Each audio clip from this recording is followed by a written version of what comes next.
Agar' tourism सिनायनो हागोन।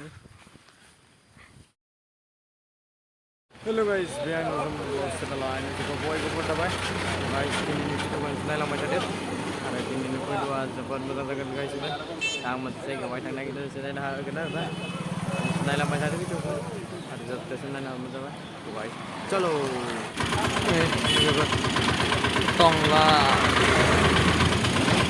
बास station आरोना बेयाव जिखुनु गुवाहाटि रङिया मा थांनो गोसो थांनो हायो। बेवहाय बास दङ ना बेयावनो आरो खैथाबा बास गारि हमनानै थांनो हागोन आरो ना बिदिनो बेरा बियो सारियालि दङ।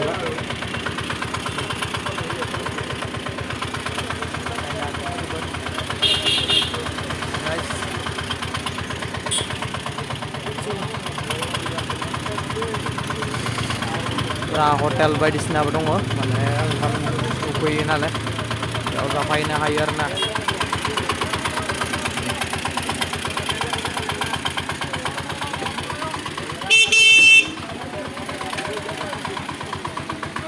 टंला लोगोफोर टंला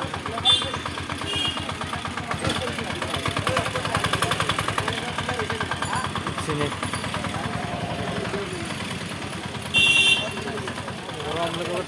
जोबोद दा जोङो नै फाइनालि मा होनोमोन बिथिंजाय मा होनगोन फुलबारियाव दंफैयो। आइ लाभ Bodoland it is agar' tourism सिनायनो हागोन। दा जायगाफोरखौ नायनो हागोन।